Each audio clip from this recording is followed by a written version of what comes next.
Welcome to My Creative Corner 3, a podcast about quilting, creativity, and life in a northern town. Feel free to leave comments on the show notes at mycreativecorner3.wordpress.com, and let's keep the conversation going online. My name is Vicki, and welcome to the podcast.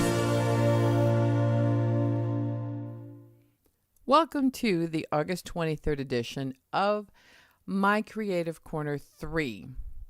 Now, this week, I'm going to do a general catch up on what's been happening around here. And I want to say that I really like how people from the UK use the term general waffle. I really wish I was British enough in my thinking to say today's a general waffle. But it's a general catch-up. I want to title this episode of the podcast as The Unexpected Renovation of This Old House 2018. That's my hashtag on Instagram if you want to follow. What do I mean by that? Well, you guessed it. An unexpected renovation. How can it be unexpected, you might ask? We've always had dreams of living in this house when we moved in. It was right around 2001. My parents lived in the house before us, and before that, it was people that I knew from high school lived here. And since my parents lived in this house, it's always needed a couple of things that have never been done. One, the roof on this house has been here at least 35 years. So you know what happened? Yeah. We got some rain and the little staining on the ceilings upstairs in the second floor. Well, and we're like, the old paint is starting to work its way up through the wallpaper that's been on for 30 years. And underneath it is salmon pink paint. It's starting to bleed up through the 10 layers of kills and the wallpaper that's holding the plaster on the walls. So that's not coming down. It went from being a little line to a big, wet, icky spot. And in some parts, there's another spot in the landing of the staircase, the actual plaster on the wall, which is new, but that's not super old, is crumbling off the wall and it's wet. So that led to us exploring all kinds of options on how we can get this fixed with our current budget and our situation. And lo and behold, there was a way to do it. And I also have a budget big enough to do the other things that were on my dream list since moving in here. And that is renovating the bathroom, which is a time capsule to about 1970. May have been done in the 60s, or it may have been done a little bit later with the mindset of the 60s. It has beautiful almond colored tile all around the bathtub with the tub, and there's no finish left on it. It's been scrubbed right off. It has a matching almond commode and sink. So really the big reno there is replacing the fixtures. And we're not going to be doing a lot of moving anything around. The next part, though, is the third phase, or maybe the first phase of the project after the roof is done, is moving the washer and dryer up from a storm cellar basement. It was the kind that when the house was originally built, you accessed it outside with those angled doors and you walk down these weird, funky hand-dug stairs to a Michigan basement, which was hand-dug, lined with rocks, and that's where everybody kept their roots and their vegetables and their canned goods for storage. Well, in modernizing the house, the city decided that you had to have indoor plumbing, which this house never had back in the day, and it never had an indoor bathroom. So they put an addition on the house on a crawl space over the root cellar. Does this sound to code to you? No, this was done in probably 1920.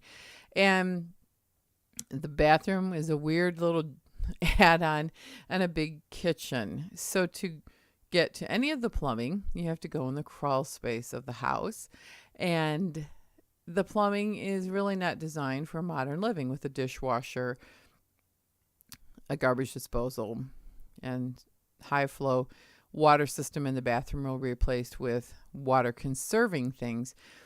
But they did make a big place for washer and dryer in the basement, and our plumber guy thinks it can all be rerouted and modernized enough with moving the washer and dryer upstairs. I mean, I have enough health problems of my own, so trying to get down these very steep, awkward steps, with some of them are really big, like over 12-inch steps, and carrying laundry and all that with my arthritis in my hip as well as my hands. I can't carry big loads up and down these stairs anymore. And this is the reason why my parents sold the house to us, because my mom has the same problem. So I decided, since I think we're going to be living here into retirement, we might as well make it the way we want. And now that the roof is leaking, it has sped up the dream renovation, and it just has to be done. So I've been picking things like flooring. My dream is to have the same flooring all the way through, from the bathroom through the kitchen to the mudroom, which is the entrance to the house. That's all in the back half. It's a dark gray, not dark, it's a gray, and it actually matches the same gray as the carpet that will adjoin it in a doorway in the dining room, living room area. I only need to pick out a couple fixtures like a sink, and I think my favorite one is at IKEA. So I might be able to go pick it up in a couple weeks. And, really the rest of it is behind the scenes, things that you don't see that you spend a crap ton of money on. Yeah, that's what it'll be. But I think I've got my quote theme down. I like the hand oiled look of bronze or brass fixtures. I think they call them bronze, because it's modern enough to go with a dark wood that I'm picking from, like the IKEA sink and some of the things in my house. It has some of the original darker wood trim, but yet it gives it enough clean lines and more modern fixtures to make it fresh, and that will take me into the retirement years, and it'll be easy to clean. Now, the big thing in the bathroom we're doing is we're taking out the bathtub. It is an old, my husband said, cast iron tub, probably from the 50s, and it is heavy and it'll need to be cut out. It is not an old clawfoot tub. No, it's an old solid tub, with the solid front that everyone has. And we're just going to do a big walk-in shower the size of a bathtub. That way, when I'm old, if I need a shower chair in there, or sooner if I fall down a staircase and need help, I'm going to have the ability to put a shower chair in there and have places for future grab bars and things like that. Because, I'm finding that the last couple of weeks since I've gone back to work after the wedding, my legs do not like the sitting in the office chairs, and I'm back to having these leg problems, and there may be circulation. I don't know. I'm going to talk to my doctor about it more at the end of the month. And I don't know why my computer keeps chirping at me. Boy, is that annoying. We'll see what we can do to make it so it doesn't do that again. So overall, that's the unexpected remodel, and it's happening quickly. The roof is going to be done the beginning of September. My designer slash contract man is coming tonight to discuss how we're going to do the relocation of the laundry, as well as a punch list of all of the things we want done. And I'm terrified and excited at the same time. I have waited so long for this remodel. You don't even know. I mean, it's been 17 years. I thought it was never going to happen. But at the same time, I want it to happen now so I can enjoy it. Because if you ever lived in a place so long and then decide you want to move, and then, fix it all up to move for the next people, and then wished, that's what I don't want to happen. So I have some flooring picked out, and I have a couple of ideas, and I know what I want. I even made a Pinterest board. Hey, if you want to go look at all the fixtures with details, It's unexpected renovation for this old house on Vicky Holloway's Pinterest board. Check it out. You can see some of my ideas. Some people may even want to know the products. You can click on the links. They're straight from Lowe's, Home Depot, or wherever I'm getting my ideas from. That's on the heels of the most magical fairy tale weekend that happens. My son got married. I'm so excited. They're on their honeymoon right now, and I've seen a few pictures on Facebook, and they look incredibly happy. And it was the most fairy tale wedding that I have ever seen put on, way beyond anything I could ever imagine. My daughter, when she got married, she had the list of her dream, and I executed. I was the worker bee, she was the wedding planner. And my daughter-in-law, she had a dream, and her mother also is a very creative person, and they executed it to perfection. It just was fairy tale. I mean, I can't, what else do you say? It was a very beautiful ceremony. My husband didn't know that they were doing a Scottish hand fasting tradition in the ceremony. He sobbed. Oh, did he sob when he saw that? Oh, it makes me cry. And I have to pause for a moment here. It was actually absolutely beautiful. So the granddaughters that are twins, they were flower girls. And instead of carrying flowers, they carried a banner. And then I believe the banner, it was a wooden banner with a printing on it. And it said, "Here comes the love of your life." And they got to announce the bride with that. And their flowers were on a beautiful belt. Their large purple flowers in their cute little tiny princess dresses. Oh, it was just beautiful. And everyone was well. There was a long trip for the grandchildren and their family to travel 16 hours in a car. Up here, we had the most wonderful visit. My son was able to stop by. My parents came and visited. My mother-in-law, who's been very ill, got to see everyone, including the baby, who's now 20 months old, that she's never been able to see. And it was good. Very good. And the reception, wow. Danced the night away. I even got out there and danced, and it was fun. It was so fun. So now reality is here, and I have the unexpected renovation. Have I done much quilting since this? Oh, no. Are you kidding me? I'm just trying to get back to work, get back into reality. The old song, Back to Life, Back to Reality from the 80s is definitely playing through my head as the soundtrack to my life, as well as the old song, I think it was by the Cranberries, who sang Linger. You just want it to linger. So summer is rapidly coming to a close here. You may say, but Vicki, it's only the 23rd of August. I know. It's been cold at night, dropping down into the 40s and 50s. We have a little bit of color popping on a few leaves. The bracken ferns have all turned yellow, and it is a sign that September will be here, and we will be in full out fall mode. I'll have to pack up my fairy gardens before long, but linger. I'm going to let it linger, maybe until October, before I start getting all of my orange and fall-themed items. So what else have I been doing?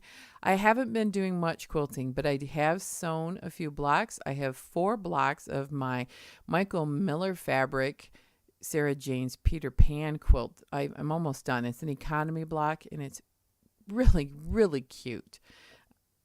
I have been photographing quilts for the Make Modern magazine, and I'm going to get those shipped off in the next couple of weeks for the future magazine there. I have another quilt that will be going into another digital magazine, and lo and behold, that one of the editors is from Midland, Michigan, not too far from me. So there'll be more on that. It's like, Michigan people always find each other. It's so unique. I don't know, maybe this happens to you.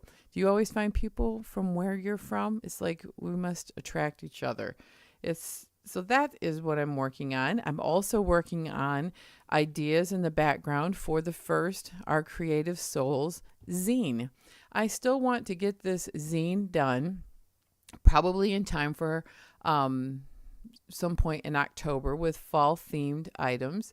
It's going to be a digital download, and I have several things really planned for patterns in it. I just need to write them up, and it's going to be a fun adventure.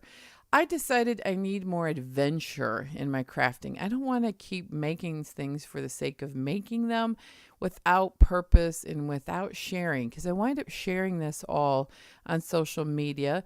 But writing up patterns to do step by step is hard work. And I thought it would be great to do that in a zine type of format. A zine is an online magazine that's independent, it's small, and it might even be a little rough. But that's the whole appeal. It's not going to look like it came through a publishing house type of setting. It's going to be done on my computer with Microsoft Publisher in a PDF format. And I might even be able to find a way to make it look like a magazine online and flip pages. Woo, wouldn't that be fun? So anyway, that's what I've been up to today. I'm going to take a break from the podcast at this moment and actually go to work. And then when I come back, we'll talk a little bit more in this general waffle episode of unexpected renovations of this old house, 2018. I'll check in with you later. Well, tomorrow, Mom and I are going to the AQS Grand Rapids Quilt Show. I'm really excited. I want to go and be inspired by all the lovely things and see quilts by people that I've been following online, like Pam at the Stitch. She has Feeling Clammy at the Disco, I believe is the name of her quilt, that's going to be there. And there's going to be a host of others. The other thing that I was very excited about is, since all of the stuff going on in my life, I wasn't able to check out the show that much online and look at the specials. Well, one of the special exhibits is cherrywood fabric, my favorite hand-dyed fabric and my favorite fabric ever. Well, they have the Van Gogh mini contest quilts that are there. They're really, really pretty from the previews I've seen online. And I was shocked. QuiltCon, they're going to have a special exhibit from last year and some special quilts from QuiltCon shows. It really will make me feel great. As a member of the Modern Quilt Guild, I'm really trying to figure out how I fit in all of that as a person who is in my 50s, and I've done traditional and I've done reproduction type of quilts. I've done all kinds of different piecing, and I want to explore this modern quilting more, which I have, but I really want to get into QuiltCon. So it's going to give me some great ideas as I go and look at how these quilts are made, what the colors are, and all types of inspiration. I expect inspiration from all avenues, actually. You know, going to these shows can be discouraging a little bit. You know, when I first went, I would be depressed because I would never get a quilt to look like that. Then I got a couple quilts and shows, and now I'm like, this is inspiring. It's great. Anyone can make a quilt. And people who make show quilts, I'll be honest, they're a special kind of person, because it's really a lot of things that you just don't do every day for an everyday quilt. These quilts were made to be in shows. So anyway, go to a show and be inspired. I know we are, and watch for a little video. Mom and I do really well together, and I think we're going to try to do a little YouTube video if the battery lasts on my camera. That's always a problem at shows. I take so many pictures and videos, it just doesn't last. I also want to try to get a picture of my sister and I before we go to the show, so that we have a modern picture of us together for our social media. So everybody take the time to enjoy the moment and be creative, looking at other things that are inspiring, maybe going to a show. We're coming into fall season for quilt shows. The other things I'm fussing about with is taking pictures. Man, taking pictures of quilts is really, really hard. In some ways, I'm wondering if I'm going to get a quilt in a magazine, if it's easier to just make it and ship it off and have them take a picture. Anyway, so that's my project for today. Is I have a very overly photographed mini quilt that I can't get happy with a background. So I'm going to take it to a brick wall that I know right inside. It's actually in the parking lot where I work. The lighting should be good this morning. We're going to give it a try. Um, Everybody, just take the time to enjoy these last few days of August. And as we get ready to roll into September and pumpkin spice season, I will check in with you next week with the update of everything I saw at the show. And one thing that I'm going to look for that you're never going to believe, I have this desire to do more handwork in the evenings because my legs and hips and back are tired and I'm having some difficulty with that between chairs at work and everything, personal problems. Handwork, hand sewing. Maybe I'll look into English paper piecing. I know, I said I'd never do it. It's close to applique. Well, I'm going to look and see if I can find a demo and maybe a small kit this weekend at the quilt show. Everybody, take time to be creative and quilt on, everyone.